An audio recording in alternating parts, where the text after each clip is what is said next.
For the first time since the trial began, Kevin Hart has attacked Diddy and named all of the people Diddy is targeting. Cassie has previously informed the judge in a letter that Diddy poses a threat. Furthermore, we now know that Diddy is planning to harm more than just Cassie. 2 federal raids, hundreds of testimony, and 34 witnesses were insufficient to halt Diddy. He will soon be returning to the streets. Today, we'll examine the people Diddy is supposedly aiming to target after he is released on bond. We're hearing from our affiliates who were inside that courtroom that Sean Diddy Combs put his hands together in a prayer motion, looked at the jury and said, thank you, before falling to his knees. His family were in the courtroom. There was applause, cheering as well as his mother left the court. She blew kisses to supporters that have been waiting outside. Now, as you mentioned, the verdict is in and it is split on that most serious charge, 1 count of racketeering and conspiracy. He was found not guilty. That was the charge that would have carried life in prison. He was found not guilty of sex trafficking and also of those 2 counts, but he was found guilty on those 2 counts of transportation to engage in prostitution. Now, those charges do still carry 10 years, a maximum of 10 years behind bars, so he could still be facing up to 20 years in prison. Now, even with that guilty verdict, this is a legal victory for Sean Diddy Combs. He has been acquitted of the most serious charges against him. His defence had argued that, yes, there was domestic violence, yes, there was drug use, alcohol use, but that he should not be judged for his sexual preferences, that it was all consensual. When Diddy returned to the Metropolitan Detention Center in Manhattan, every prisoner applauded him. Diddy is seeking retribution since no one anticipated that he would defeat the RICO accusations. And there is danger for all those who testified against him. During the trial, even Diddy's chief of staff, Christina Kororum, betrayed him. The regulars that attended every after-party and whom Diddy trusted to handle his gatherings. When the federal authorities began their investigations, Diddy was left alone, even by the elites who covered up his crimes.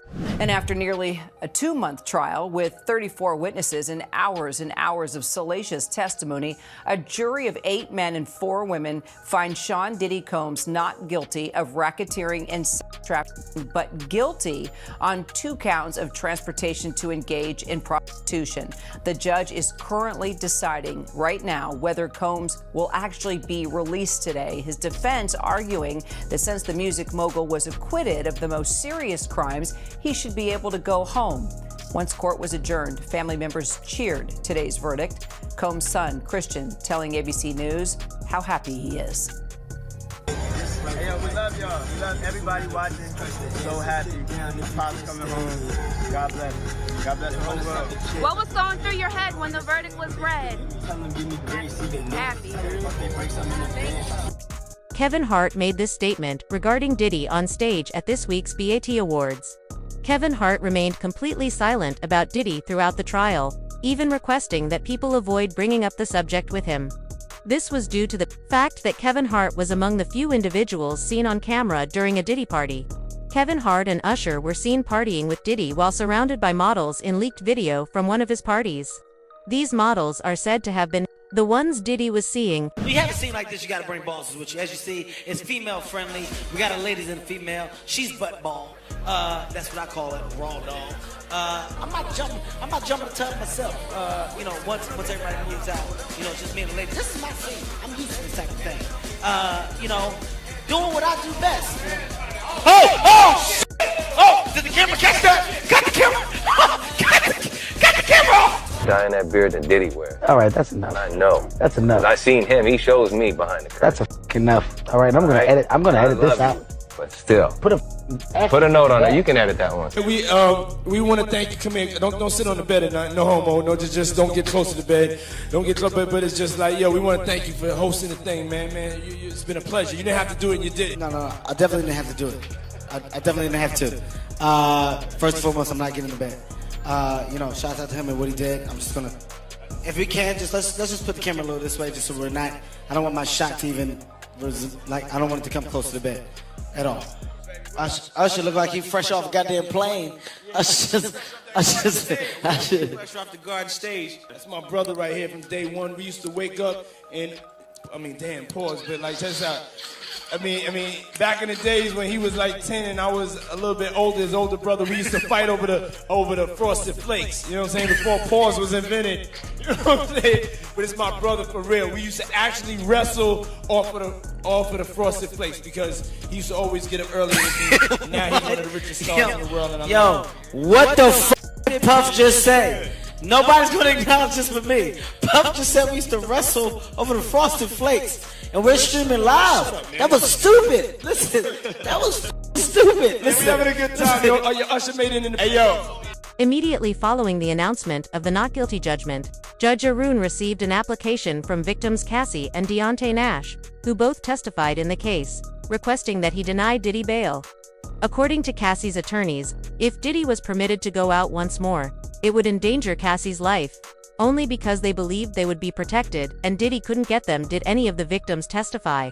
This decision shattered everyone's faith in the legal system. A supporter commented, "This Diddy trial is proof that you can do anything if you got money." Another person tweeted about the circumstances. Combs, Sean Diddy, did not testify. His attorneys did not summon any witnesses. In only half an hour, his case rested. 30 witnesses testified against him in the meantime. Workers, ex-partners, voice memos, CCTV footage of him assaulting Cassie, and justice has yet to be served. Power protects men, and fame protects power. Ventura writes a letter to the judge asking for him to deny Diddy's bail, calling Diddy a danger to all of the witnesses. The judge just said at 5 o'clock he will make his determination on whether he's going to let Diddy walk free today while he's waiting to be sentenced on his 2 counts of prosta. And now Cassie Ventura is the second person to write a note saying that Diddy is dangerous and she doesn't believe that he should be let out on bail while he's waiting for sentencing. Cassie Ventura's lawyer wrote this letter on her behalf to respectfully request that the court deny Mr. Combs to be released pending his sentencing trial. They cite the law, the Bail Reform Act, that says detention is mandatory post-conviction on these charges, and Cassie Ventura believes that Mr. Combs is likely to pose a danger to the victims who testified in this case, including herself as well as the community. We thank the court for its time and attention to this matter. Now I'll be on the lookout if we have any other notes from witnesses that testified against Diddy, because this is a big deal. The judge will take these into consideration on if he's going to grant Diddy's bail. Still waiting on the government's letter as well, so this is why the judge said he'll reconvene at 5 p.m. Among those waiting on the edge of their seats for the verdict in the Sean Diddy Combs trafficking trial was singer Aubrey O'Day. She starred on Diddy's reality show Making the Band, and for years has been going public warning about Combs. Now she tells Inside Edition hearing he may soon go free felt like a gut punch. Pop star Aubrey O'Day is in shock after today's stunning verdict in the Sean P. Diddy Combs trial. I spoke to her minutes after Combs was found not guilty on the most serious charges. What was your reaction to hearing this verdict? It's literally a gut punch. That is not good enough. Let me make it very clear, it's not good enough, okay? We're not normalizing this. O'Day first met Diddy when he picked her to star in an all-female singing group after she competed on the MTV show Making the Band in the early 2000s. You've been speaking out about Sean Diddy Combs, raising alarm bells for years. A lot of good it did me. My heart is with Cassie. She and all the women that testified had to sit on the stand while the world has debated their credibility and worth. Remember, Diddy had already begun to frighten the witnesses who were testifying against him. According to Roger Bonds, Diddy's former security guard, Diddy gave his guys orders to ambush Gandil wherever they saw him. It's not just chatter, either. It has been verified by Gandil himself. He disclosed in a recent video that he feels his life is in jeopardy, thus he has been moving carefully and avoiding particular areas. He even said, "I'm not scared of death, but I'm not going to walk into a trap, either." Diddy's willingness to go to great lengths to quiet those who know the truth is demonstrated by this type of intimidation technique. But he was like, yo, if y'all see Gene, I'm telling y'all, man, somebody better punch him in the face. Somebody better do something to him, man. He out here doing this, that, and we be like, all right. Okay, so when was this? Because was Gene doing interviews at this point? Yeah, we talking like 2008, 2009. Gene was spreading the word. You know, Gene was always bad mouthing Gene. Wait, hold up. Vlad TV started in 2008, 2009. YouTube was really early. No, at that he point. wasn't doing YouTube and stuff. He was going around talking a lot of shit. And we all from Harlem. So he was just talking a lot of, and it's a small, Harlem is small. So what was Gene Deal saying during that time? What did you hear? He basically was talking about Puff fighting women, hitting women, shit that was going on with him and Kim. Puff being gay, you know, with him and Usher and shit like that. He was talking the same shit that he's talking now on a major scale, but he was spreading it around Harlem. Okay. So it was basically a thing where, yo, if y'all see a man, I'm telling y'all better hear he got hands put on him, this, that, and the other. But we seen him, you know what I'm saying? Don't worry about somebody that I bodyguard.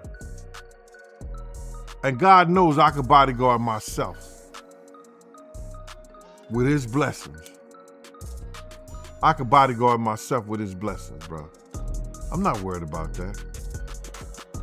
Nothing beats an ambush, and I know that. But I'm not worried about his shit.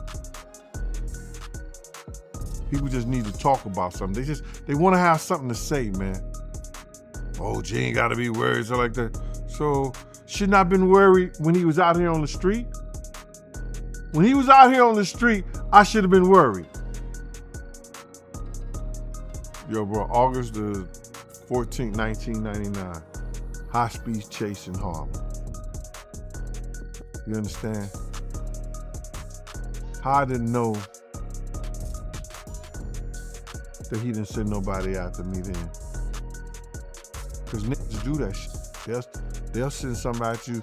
I've seen dudes that do shit and they have niggas right there in the same clique and they didn't even know he did it. So how I know those 4 guys, 5 guns to my head wasn't sitting by him. When Roger Bonds come and say later that Diddy wanted something done to Gene Deal. How I know? That shit made the news. I got 2 scars in my head to prove it. So how I don't know, bruh? You could be working for, I've seen niggas work for dudes. I was working for them. Gene wasn't the only one who faced threats. Freddie P., additionally, a former Dave member came out to tell Cassie that if Diddy is freed, she should leave the nation. He claims that Diddy's associates are already preparing vengeance and that Cassie would be their next victim. According to Freddie, Cassie must escape with her family since Diddy will target the people she cares about if he can't reach her. Cassie, just go ahead and move out the country, baby. Pack a little white guy up, get on out of here. We'll protect your family. Cause if you think Sean and he done beat it, and you got 30 out of them, at the least, me personally, at the least, I would get your boyfriend beat up every time somebody see him. Like I wouldn't have to be there. So I'm telling you, if I would do that, I don't know, you know Sean better than me. Cassie. So you believe that Diddy, he'll try to harm Cassie if he get out? I think so. I'm not trying to, man, it's hard because I don't know what Sean's getting out. I don't know what Sean is getting out of prison. I don't know if Sean is reformed. You get what I'm saying? Like, I don't know if Sean gonna get out more arrogant now that you just beat the Fed. You see his kids dancing around, they don't look grateful. They look like, yeah, we gonna keep winning. That's not the attitude I would be giving. When I beat my case, when I walked out on my case, I dropped to my fucking knees. I didn't want to be around nobody. I'm happy as shit. I'm not celebrating blowing up in the law face because I know I was just fucking crying, begging God. Nobody was in there with me. I was begging him. So how I look like to get out here and act like some macho hero, like I wasn't just being a little bitch on my knees for my father to save me when nobody else would. So I don't know what P. Diddy getting out. But me, personally, you took 30 million from me, I would advise you to I would get out and tell you to leave the country. There is more to Diddy and those around him than mere threats. Their history demonstrates their potential for danger. Uncensored Big Buddy CC said that he was intimidated for criticizing Diddy during a recent Piers Morgan broadcast. Furthermore, Kim Porter's death from pneumonia is not a coincidence. Diddy wanted to use Kim as an example because she was writing a memoir that would expose him. This instance is just the start of terrible things that are taking place behind the scenes. Well, Piers, let me ask you a question. From your journalistic perspective, have you ever noticed how in this industry, people untimely meet their demise as soon as somebody else seems like they're having a problem? Have you ever seen that before? Well, there was, of course, the case of one of his other ex-girlfriends, Kim Porter, who died of pneumonia at a very young age. You just referenced your own situation with pneumonia that you believe was deliberate poisoning. Do you believe that may be what happened to her? Why are so many people coming down with pneumonia? Why is that happening to everybody? What is that about? Where have you ever seen this many cases of pneumonia associated with one situation? So, you know. There were rumors. I'm not saying. Well, I was going to mention on this that there have been rumors circulating online that Diddy may have poisoned Jamie Foxx, which caused his 2023 hospitalization. In his Netflix show, he compared Combs to the devil in revealing his near-death experience after a brain bleed and stroke. He said, I say this all the time. I saw the tunnel. I didn't see the light. It was hot in that tunnel.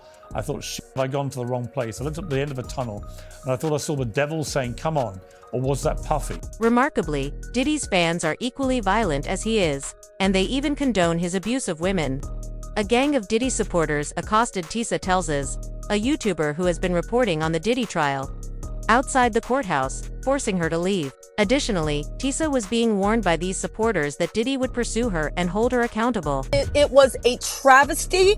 It was an all-out circus. Everybody, including myself, are running to safety.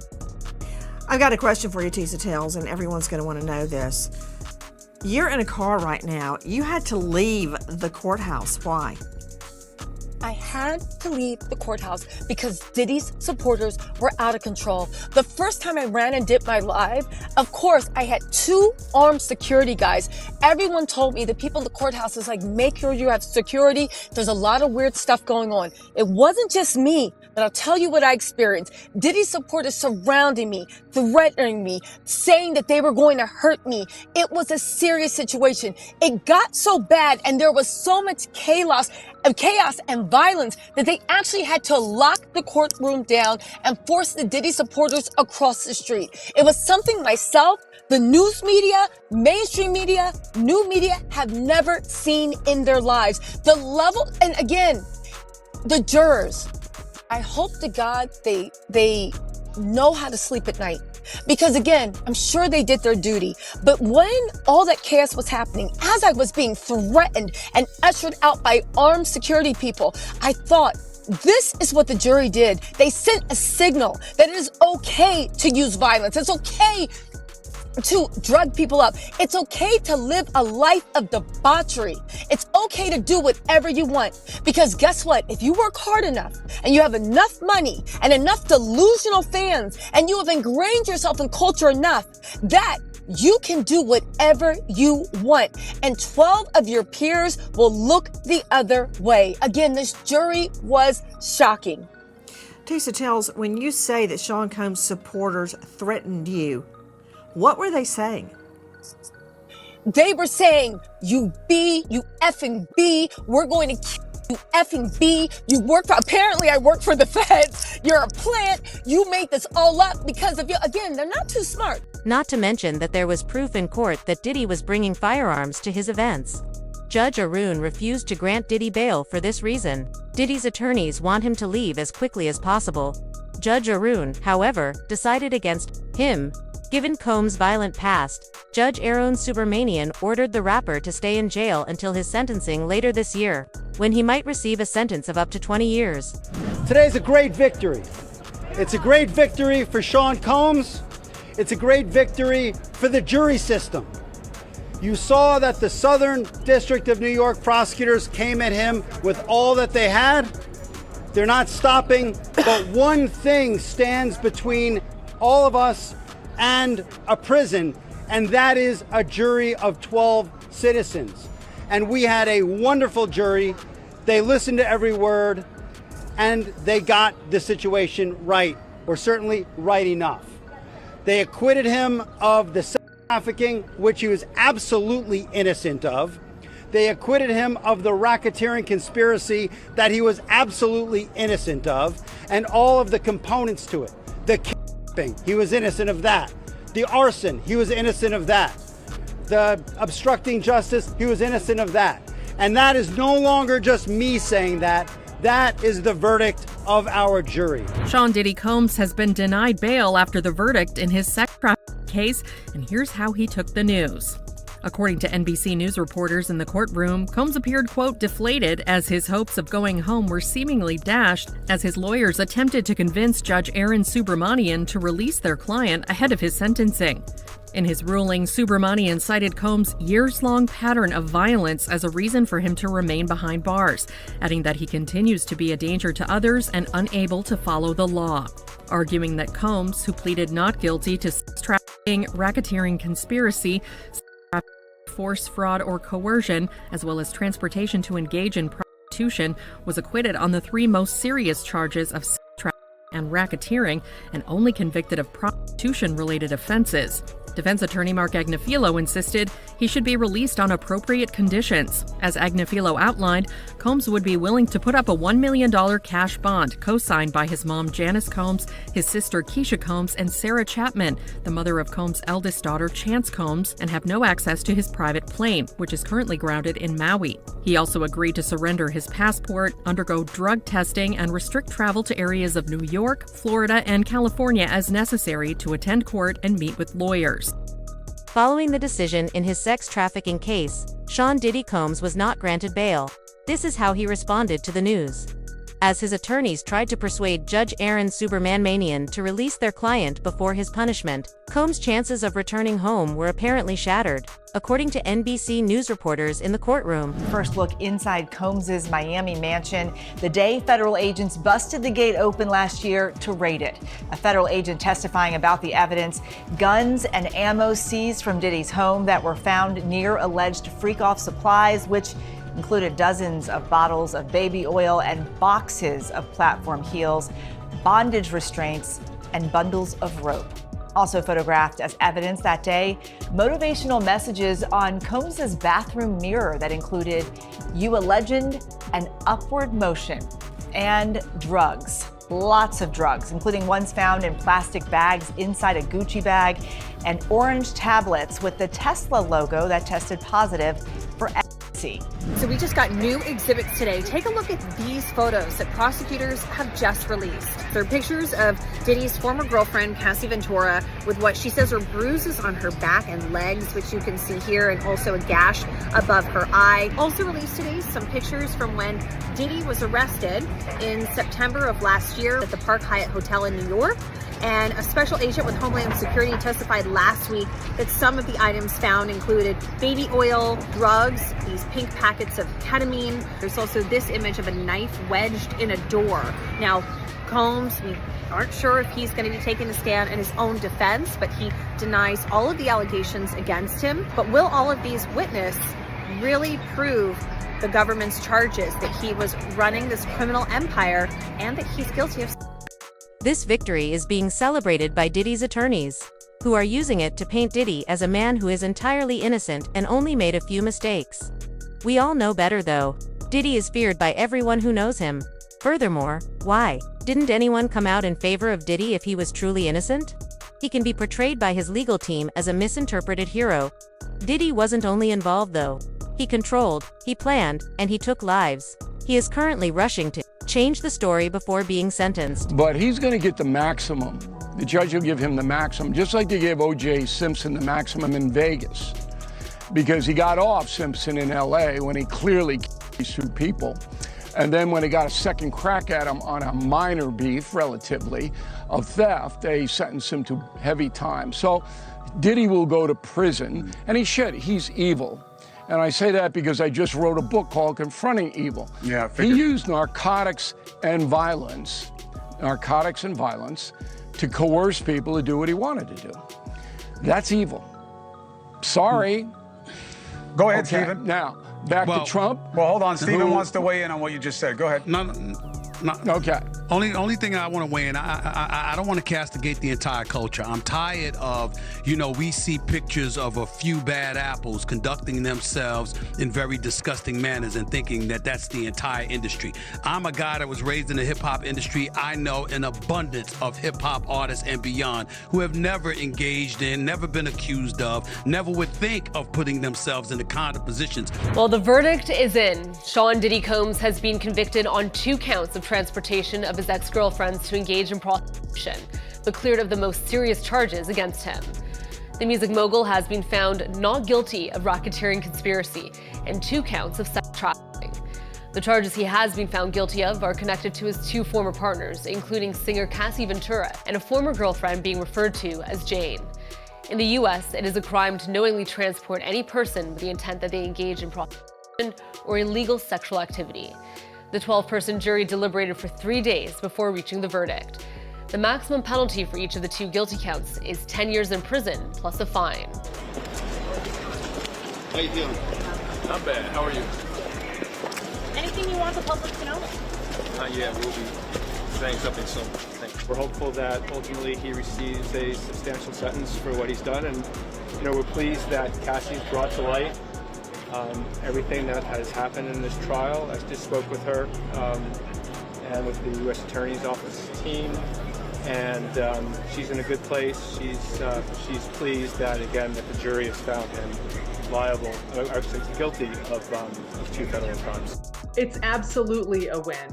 The defense took a really big gamble going to trial on this case. Really, any time that a defendant chooses to go to trial against the federal government, it's a big gamble. They have a lot in their favor, and it really paid off for Combs. For years, Diddy has been naming his co-conspirators, and if he gets the chance, he will use their power to blacklist and ruin the careers of everybody who has spoken out against him. Diddy won't simply physically attack his victims if he is allowed to go free. He is going to rid the industry of them. He will ensure that they never receive another platform, show, or agreement. This goes beyond retaliation. It has to do with fear, control, and power. You better believe it. Shout at Def Jam, we the best. You know what it is. It's 2010, baby. It's a takeover. I'm going in. Happy New Year to the whole planet. God is the greatest. Real talk. And if there's anything that somebody can say better than that, I'm all ears. But with that being said, continuous blessings to the whole entire universe. Let's do it way big. Big shout out to my man Drake is in the house. Fabulous is in the house. There's no brotherly love. My biggest brother of them all, the boss, Ricky Ross is in the house. Ricky Ross report to the grass. DJ Khaled, he's the best, he's in the house. Tiana Taylor is in the house. My brother Chris Brown, I'm gonna stick with him from thick and thin. Chris Brown is in the house. You know what I'm saying? Cause something ain't right, so I know Chris Brown is in the house.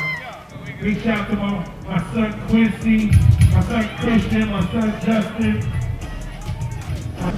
Everyone who ventured to speak up, including Cassie, Gene Deal, and Tisa Tells, is now terrified. Even while Diddy's staff continues to fabricate a story to portray him as the victim. The truth is out regardless of how many attorneys he employs, or how many individuals he attempts to quiet. There is proof. The victims have given their voices. Therefore, it is no longer an issue of whether Diddy is risky. How many more people must suffer before someone puts an end to him permanently?